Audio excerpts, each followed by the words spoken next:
Now, there's always something going on in the royal household, and this week has been no different.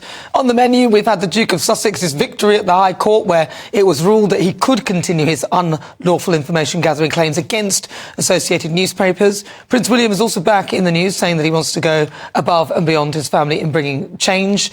And The Guardian is also sniffing around, trying to find out the cost of royal protection. All of that, and a new series of The Crown comes out next week. So every Saturday I love to give you a rundown, and who better to do so than the fabulous Angela Levin. She's a royal biographer and a broadcaster. Angela. Hello. So much to talk about. Yeah, there's loads to talk about. I know you like to talk about Harry first, so we can do that. He thinks he's done really well, but actually he hasn't, because the judge has said that he can't actually mention anything that was leaked beforehand. The problem last time Harry went to court was that he would just say something and expect, and he said it, he expected the lawyers to sort it out. He didn't give the dates, the times, who it was, and all that. And this time the judge has made it very clear that he can't just use someone else's information and get going. The problem is he feels that he can do it now, but the Mail Group feel that it's at least 6 years too late.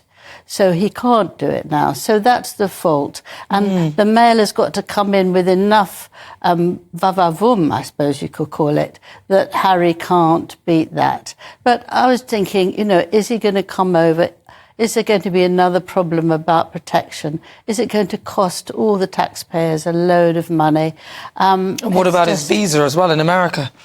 All of that? Well, that hasn't happened, you see. He doesn't seem to have had a visa. He's there. And this is one of the things where he doesn't want to be a prince in royal terms and work, but yet he wants to have all the advantages. Well, the issues of whether he admitted about the drug taking on the visa is what Well, nothing about it. Well, it's not over. It's not over. No, it isn't. That's bubbling under the surface, really. Yes. I think people need to sit down and do these things, not to keep it bubbling away. It's just not, it's not right. And he is very, very against his brother, which is awful. And William made a very strange comment that he feels very empowered by where he went and trying to save the country and save all that. But he said he's now decided that he's going to do much more than the royal family have done so far. And he wants to build houses and he wants to get them to work and people in there and living comfortably. And that would be in the land that King Charles had before he became king, and he passed it on to William. And I think that it was a rather inappropriate time to say that.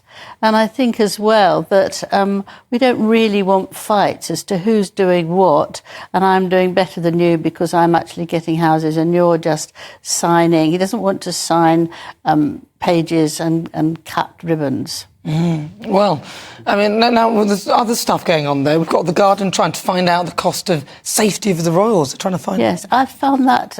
Why do they need to know? What's that got to do with them? Yeah, exactly. It's got nothing to do with them, and it is essential. We do know how much we pay for the royal family. Each of us, it's less than £2. That's not so much, is it? We can all fold that. But I don't think you can do that. And other papers who picked up what The Guardian says, and we know that they don't like the monarchy, have said that actually it helps you know where the royals are and where they're going, because you see the number of people who are going there and how long they're going for. And I think that's very, very dangerous indeed. I hope we can fight it. I think it's another spiteful chance from the Guardian, myself, but I can't see how dare we? We have to pay them. Apparently it's I can go up to £100,000 to save them, but we've got to. You can't just let them go. You see today, we've got to protect them. They're very important to us. Well, they're a net benefit anyway, and it's not like they don't really cost us anything in any way. Yeah. In any case, they're very good for this country, and there's a continuity as well. Now, what about The Crown, though? I've never watched any of it, but I know you spoke to Prince Harry. What did he say when to I you was about interviewing it? about my book? Yeah. The first time I'd been to loads of engagements with him, and he invited me to come and do an interview with him at his palace. So I went along, and the first thing he said to me was, "Are you watching The The Crown, and it was the second series. I had no wish to watch The Crown, but I thought, you can't say that to him. And I said, well, I haven't yet, but if you think I should, I'll get it. They said, yes, get it.